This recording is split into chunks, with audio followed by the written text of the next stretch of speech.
प्रीतम बसे पहाड़ में, मैं यमुना के तीर, अब तो मिलना मुश्किल है, पांव पड़ी है जंजीर। प्यार में बाधाएं कई होती है, लेकिन कई ऐसी कहानियां भी हैं जो इन बाधाओं को तोड़ देती हैं। ऐसा ही एक मामला पाकिस्तान का है। पाकिस्तान की एक महिला जो 4 बच्चों की मां है, प्यार में भारत के नोएडा आ गई। मोबाइल पर पबजी गेम खेलना शुरू किया और इसी वक्त प्यार हो गया। और फिर प्यार में पाकिस्तान से वो हिंदुस्तान आ गई, वो भी नेपाल के रास्ते। अब इसकी पूरी कहानी क्या है वो भी जान लीजिए। घर पाकिस्तान वापस जाना चाहती है। सीमा आप इधर देखिए, आप पाकिस्तान जाना चाहती हैं। क्यों नहीं जाना चाहती हैं? कितने दिनों से सचिन को जानती हैं? 3 साल से। परिवार वाले मान गए थे? सचिन के परिवार वाले वो नहीं माने। तो आपने अपने पति से बात की होगी इसके लिए? तलाक दे दिया था उनको? जुबानी हो गई। अच्छा, जुबानी हो गई थी। सीमा, आप अब क्या कहना चाहती हैं बताएं, क्योंकि आपके खिलाफ केस दर्ज हुआ है, आप भारत में अवैध रूप से आई, तो अब आके आप क्या करेंगी, क्या कहना चाहती हैं? मैं सचिन से शादी करना चाहती हूँ और यहीं रहना चाहती हूँ। मैं सचिन से बहुत प्यार करती हूँ सर। मैं इनके बगैर एक पल नहीं रह सकती। मुझे वापस जाने का तो सोच भी नहीं सकती सर। पबजी खेलना आपको अच्छा लगता था? जी सर। पबजी में कितने घंटे बातचीत होती थी आपकी? हमारी हम पबजी खेला करते 2 से 3 घंटे साथ में रात। दरअसल 4 बच्चों की मां सीमा हैदर को पबजी खेलते खेलते भारतीय युवक 23 साल के सचिन से प्यार हो गया।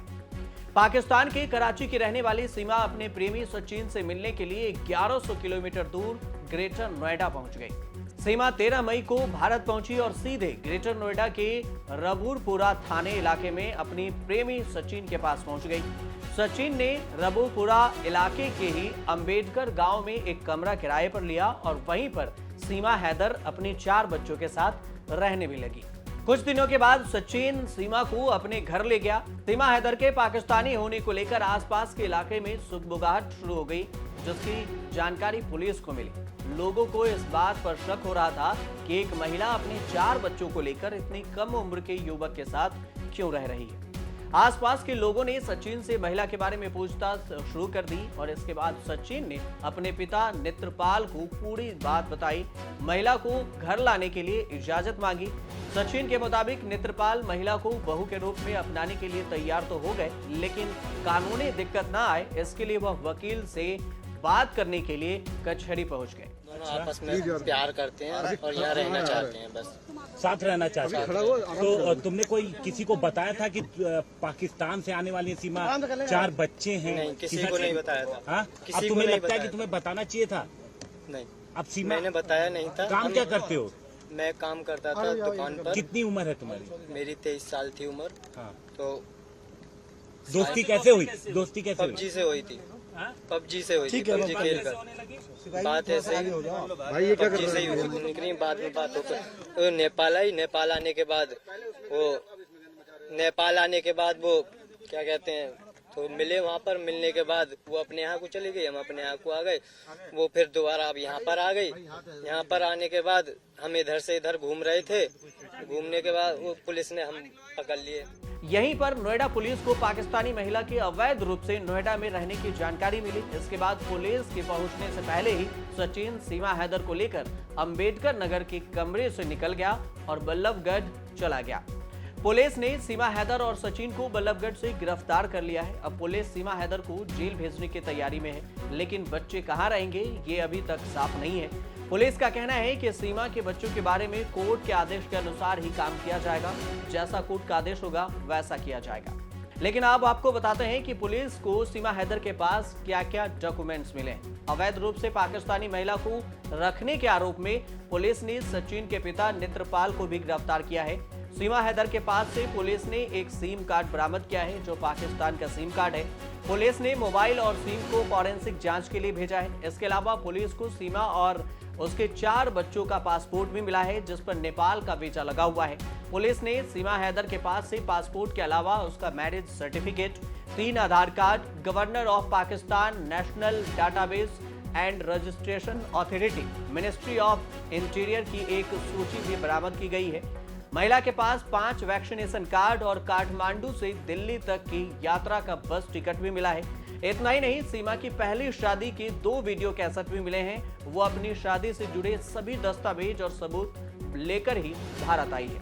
लेकिन इस पूरे मामले के पीछे प्यार की कहानी को समझ लीजिए कि कैसे सचिन को सीमा से प्यार हुआ।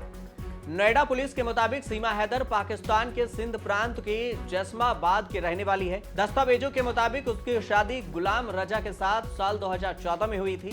शादी से 3 बेटी और 1 बेटा हुआ और उसकी सबसे बड़ी बेटी महज 7 साल की है। गुलाम हैदर कराची में अपने परिवार के साथ रहता था और वहां से टाइल्स लगाने का काम किया करता था।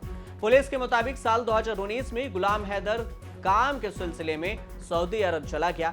पति की विदेश जाने के बाद सीमा हैदर मोबाइल में ज्यादातर वक्त बिताने लगी। सीमा हैदर का ज्यादा टाइम पबजी खेलने में बीतने लगा और साल 2019 में पबजी खेलते वक्त पहली बार सीमा की बात सोशल मीडिया के जरिए नोएडा के रहने वाले सचिन से हुई। पबजी खेलते खेलते ही दोनों के बीच में बातचीत हुई और फिर दोनों इंस्टाग्राम और व्हाट्सएप के जरिए चैटिंग शुरू कर दिए और फिर दोनों के बीच में फोन पर बातचीत होने लगी और धीरे धीरे दोनों के बीच नजदीकियां भी बढ़ी। ये मिड में मैं यहाँ पे रह रही थी, फिर वहाँ पे लोकल जब इसका मूवमेंट हुआ तो कुछ लोकल लोगों में भी इस तरह की सूचना डेवलप हुई और उसके बाद एक वकील से इन्होंने संपर्क किया कोर्ट मैरिज करने के लिए। उसके बाद ये जैसी इन्फॉर्मेशन फ्लैश हुई तो ये लोग यहाँ से निकल गए। पुलिस को ने सारा इनपुट अपना डेवलप किया और फाइनली इन्हें यहाँ से अरेस्ट किया है बल्लभगढ़ हरियाणा से। आगे पुलिस अब इस मामले में कैसी कार्रवाई करने वाली है? बच्चे कहाँ पर रहेंगे? देखिए, जैसे कि मैंने आपको बताया 14 फॉरेनर्स एक्ट में इसमें FIR किया गया है। बच्चों को माननीय न्यायालय के सामने प्रस्तुत किया जाएगा और कस्टडी वहीं से इसमें डिसाइड उनकी होगी। अब भारत सीमा कैसे पहुंची ये भी समझ लीजिए। सीमा हैदर कई बार सचिन से मिलने की कोशिश की, लेकिन दोनों के बीच में सरहद जो दीवार बनकर आ रहा था वो बहुत बड़ी मुश्किल थी, इसलिए वो सफल नहीं हो पा रही थी और एक दूसरे से मिल नहीं पा रही थी। पहली बार उसकी कोशिश मार्च 2023 में सफल हुई। जानकारी के मुताबिक सीमा मार्च के महीने में कराची से निकली और फिर वह नेपाल के पास शाहजहां पहुंच गए। वहां से फिर वो काठमांडू पहुंची। इधर सचिन भी ग्रेटर नोएडा से ही काठमांडू बस से पहुंच गया और दोनों 7 दिनों तक नेपाल के काठमांडू में एक होटल में रुके। 7 दिनों बाद सीमा वापस पाकिस्तान चली गई और सचिन ग्रेटर नोएडा वापस लौट आया। नेपाल टूर के दौरान ही सचिन और सीमा के साथ रहने का मन बना लिया था और सोच लिया था कि अब प्यार में चाहे कुछ भी हो जाए लेकिन वो सीमा को पाकिस्तान से भारत ले ही आएगा। लेकिन इस सब के बीच में सीमा के पास एक बहुत बड़ी समस्या थी, वो ये कि अगर वो पाकिस्तान से भारत आए या फिर नेपाल जाए, लेकिन दोनों जगह पर उसे पासपोर्ट की जरूरत होगी और उसके पास इतने पैसे नहीं थे। नेपाल से वापस कराची लौटने के बाद सीमा ने सबसे पहले कराची में एक ट्रैवल एजेंट से संपर्क किया। सीमा ने ट्रैवल एजेंट से पूछा कि वह किस तरह से अपने 4 बच्चों के साथ हिंदुस्तान जा सकती है। सीमा को बताया गया कि नेपाल के रास्ते वह हिंदुस्तान जा सकती है, हालांकि नेपाल तक जाने के लिए भी उसे अपने बच्चों के पासपोर्ट की जरूरत थी। इन सब में अच्छा खासा पैसा खर्च होने वाला था, इसलिए सीमा हैदर ने अपनी एक जमीन बेच दी, फिर अपने 4 बच्चों का पासपोर्ट बनवाया। इसके बाद वह अपने बच्चों को लेकर पाकिस्तान से काठमांडू पहुंची और वहां से बस लेकर दिल्ली पहुंच गई। 13 मई को सीमा नोएडा के रबुपुरा इलाके में पहुंच गई और वहां रबुपुरा इलाके में ही सचिन रहता था। फिलहाल नोएडा पुलिस साजिश की किसी संभावना से इनकार नहीं कर रही है। पुलिस का यह भी कहना है कि हर एंगल से इस मामले की जांच की जा रही है। सीमा कितना सच बोल रही है और क्या छुपा रही है, यह भी जांच करने के बाद ही साफ हो पाएगा। सचिन अभी सिर्फ 23 साल का है और वह किराने की दुकान पर हेल्पर का काम करता है, जिसकी ज्यादा से ज्यादा कमाई 10,000 रुपए के आसपास होगी। ऐसे में सीमा हैदर ने सचिन के साथ रहने की प्लानिंग, क्योंकि पुलिस इस बात की भी जांच कर रही है कि वह कैसे पाकिस्तान से हिंदुस्तान आई और सचिन के साथ रहने लगी। पुलिस को शक इसलिए भी है क्योंकि पिछले कुछ दिनों में नोएडा में कई विदेशी नागरिकों के अवैध रूप से रहने की जानकारी पुलिस को मिली थी। पुलिस ने कुछ चीनी नागरिकों को भी अवैध रूप से रहने के आरोप में गिरफ्तार किया था। इसके अलावा नाइजीरियाई नागरिकों को भी पुलिस ने अवैध रूप से रहने पर पकड़ा था। अफ्रीकी मूल के नागरिकों को भी बाकायदा इलाके में ड्रग्स की फैक्ट्री चलाते हुए पुलिस ने पकड़ा था। इसलिए पुलिस को सीमा पर भी शक है और इसकी जांच भी की जा रही। आप देखते रहिए न्यूज़ तक।